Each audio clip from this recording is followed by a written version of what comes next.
Calculating fire alarm zones is a crucial step in designing a reliable and code-compliant fire detection system. Based on the requirements outlined in NFPA 72, the number of zones required depends on several factors, including the type and quantity of devices, the building layout, and specific application requirements. In this explanation, we will delve into the key considerations for determining the number of zones needed for a conventional fire alarm system. First, consider the heat detectors. NFPA 72 typically requires a separate zone for heat detectors. This is because heat detectors respond to different fire characteristics than smoke detectors and other detection devices. It is also necessary to evaluate the room coverage. NFPA 72 typically requires at least one zone per room. This is to ensure that a fire in any room is quickly detected and reported. Therefore, if there are 12 rooms, this would typically require 12 zones. Also, pull stations require a zone. Manual pull stations are manually activated devices that allow occupants to manually initiate a fire alarm. NFPA 72 typically requires a separate zone for manual pull stations. This allows the fire alarm system to quickly identify the location of the manual activation. Then, consider the strobes, horns, and bells. Notification appliances, such as strobes, horns, and bells, are used to alert occupants of a fire. NFPA 72 typically requires a separate zone for notification appliances. This allows the fire alarm system to selectively activate notification appliances in specific areas of the building. Based on these basic considerations, the total number of zones can be estimated. In this case, that would be 15. However, this initial calculation may need adjustment. Several additional factors should be considered to refine the zone count. Firstly, look at smoke detectors. While not explicitly specified, it's generally recommended to have smoke detectors on a separate zone from heat detectors. Smoke detectors respond to different fire characteristics and may be more effective in detecting certain types of fires. Having them on a separate zone can improve the overall fire detection capabilities of the system. Secondly, consider the pull stations. If multiple pull stations are located in different areas of the building, it may be beneficial to have them on separate zones. This allows for better isolation and troubleshooting in the event of a false alarm or other issue. By isolating the pull stations, it becomes easier to identify the source of the activation. Thirdly, consider the strobes, horns, and bells. If a large number of strobes, horns, or bells are installed, it may be necessary to split them into multiple zones. This is to ensure adequate power distribution and avoid overloading any one zone. Check the current draw of the notification appliances and the zone's power supply to determine if additional zones are needed. Let's address some additional details. The specific requirements for zoning can vary depending on the local codes and regulations. Be sure to consult with the local authority having jurisdiction or urge to ensure compliance. Also, a detailed layout of the building is essential for determining the optimal zoning strategy. Consider the size and shape of the rooms, the location of doors and windows, and the presence of any obstructions that could affect fire detection or notification. It's advisable to consult with a qualified electrician or fire alarm designer who can evaluate the specific needs and provide a more accurate estimate of the number of zones required. They can assess the building layout, occupancy type, and local code requirements to develop a zoning plan that meets the specific needs. Let's discuss conventional versus addressable systems. Conventional fire alarm systems use zones to identify the general location of a fire, while addressable systems provide more precise location information for each individual device.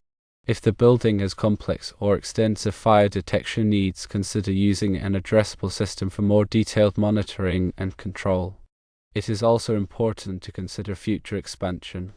When designing a fire alarm system, it's important to consider the possibility of future expansion. Provide spare capacity in the number of zones to accommodate any future additions or modifications to the building. This will avoid the need for costly upgrades or replacements in the future.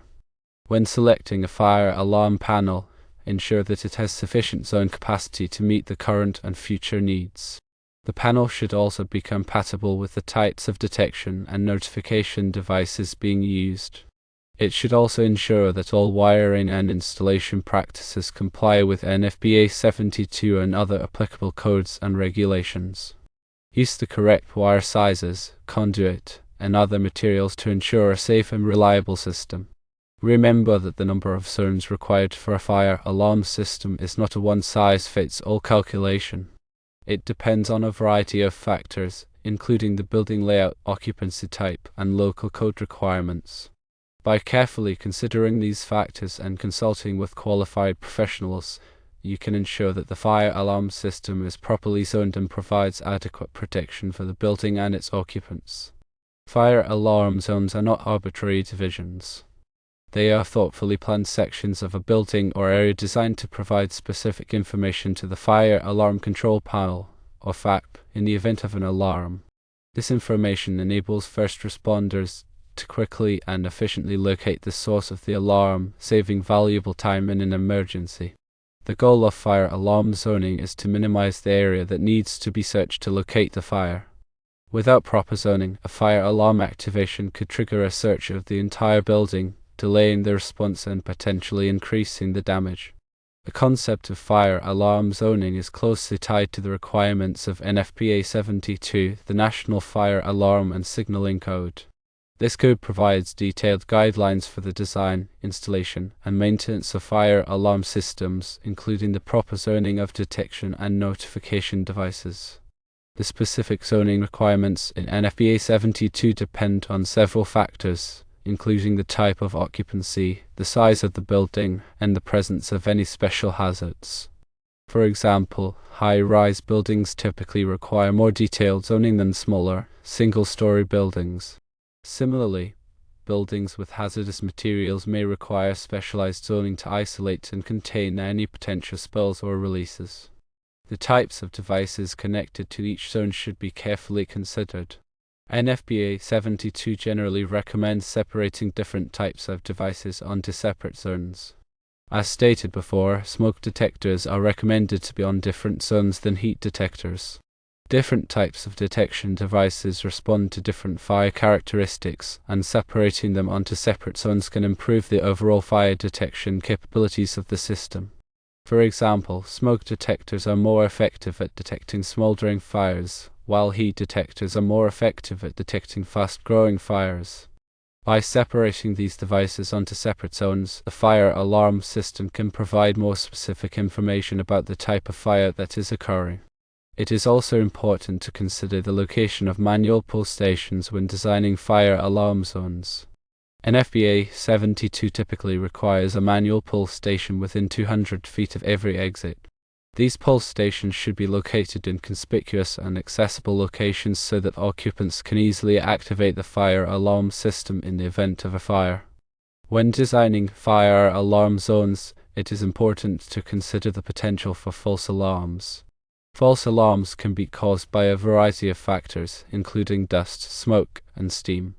By carefully selecting and installing detection devices, and by properly maintaining the fire alarm system, it is possible to minimize the number of false alarms. In addition to the requirements of NFPA 72, there may also be local codes and regulations that govern fire alarm zoning. Be sure to consult with the local authority having jurisdiction, or OJ, to ensure compliance with all applicable requirements. The authority having jurisdiction could be a building inspector, a fire marshal, or another local official. When designing fire alarm zones, it is important to consider the needs of the occupants. The fire alarm system should be designed to provide clear and concise information to the occupants in the event of a fire. This information should include the location of the fire, the type of fire, and any instructions for evacuation. The fire alarm system should also be accessible to people with disabilities. This may require the installation of visual notification devices, such as strobes, in addition to audible notification devices, such as horns and bells. Designing fire alarm zones is a complex task that requires careful consideration of a variety of factors.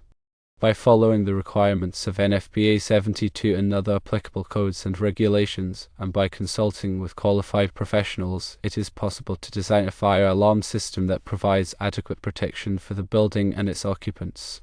When laying out the zones, consider how the building is used. For example, in an office building, each floor may be a separate zone. In a hospital, each wing or department may be a separate zone. In a school, each classroom or hallway may be a separate zone. This approach makes it easier to pinpoint the location of an alarm.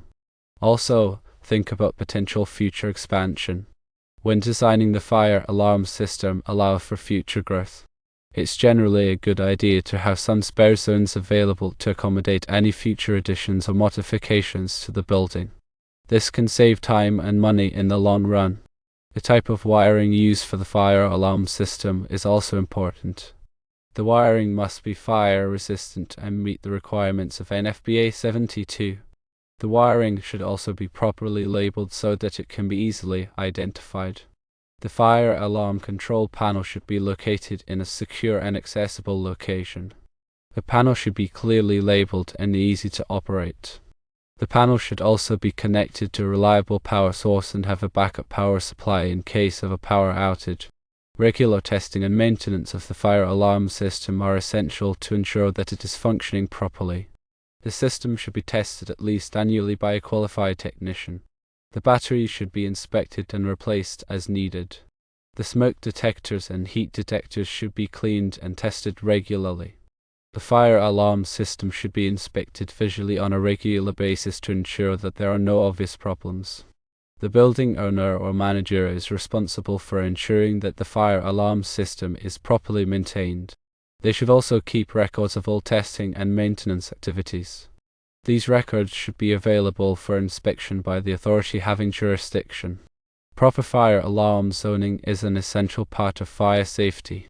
By carefully considering the factors outlined above, it is possible to design a fire alarm system that provides adequate protection for the building and its occupant. Remember to consult with qualified professionals to ensure that the fire alarm system is properly designed, installed, and maintained. In summary, the process of determining fire alarm zones involves several steps. Firstly, assessing the building layout. Review the architectural drawings and conduct a site survey to understand the building's layout, including the number of rooms, floors, and any unique features. Secondly, identifying the occupancy type. Determine the building's occupancy type, such as office, retail, residential, or industrial, as this will influence the zoning requirements. Thirdly, identifying the required devices. Determine the types and quantities of fire detection and notification devices needed, including heat detectors, smoke detectors, manual pull stations, and notification appliances. Fourthly, applying the NFPA 72 requirements. Consult NFPA 72 and any applicable local codes to determine the specific zoning requirements for the building and its occupancy type. Fifthly, creating zones. Divide the building into zones based on the layout, occupancy type, and device locations. Consider separating different types of devices onto separate zones for improved fire detection and troubleshooting. Sixthly, considering additional factors. Take into account any additional factors that could influence the zoning plan, such as the potential for false alarms, the needs of occupants with disabilities, and the possibility of future expansion.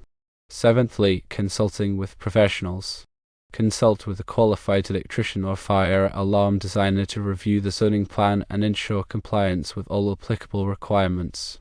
By following these steps, one can develop a fire alarm zoning plan that provides adequate protection for the building and its occupants. Let's consider some practical examples. Imagine a small office building with 3 floors, each containing several offices and a common area. A reasonable zoning strategy might be to have one zone per floor, plus a separate zone for the manual pull stations located near the exits. This would provide a basic level of zoning while keeping the system relatively simple. Now consider a large retail store with multiple departments, storage areas, and a restaurant. A more detailed zoning strategy would be required, with separate zones for each department, storage area, and the restaurant. This would allow first responders to quickly locate the source of an alarm in the sprawling store. Finally, consider a high-rise apartment building with hundreds of individual units. Zoning each individual unit could be impractical. Instead, the building might be divided into zones based on floor, with additional zones for common areas such as hallways, stairwells, and the lobby.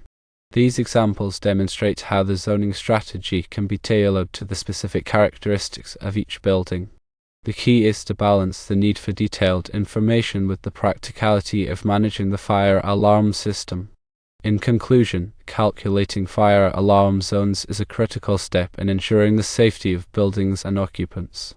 By following the guidelines of NFPA 72 and other applicable codes, and by consulting with qualified professionals, one can design a fire alarm system that provides adequate protection and minimizes the risk of fire-related injuries and property damage.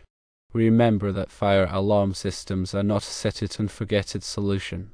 Regular inspection, testing, and maintenance are essential to ensure that the system is functioning properly and that it will respond effectively in the event of a fire. Take the time to understand the principles of fire alarm zoning and work with qualified professionals to create a system that meets the specific needs.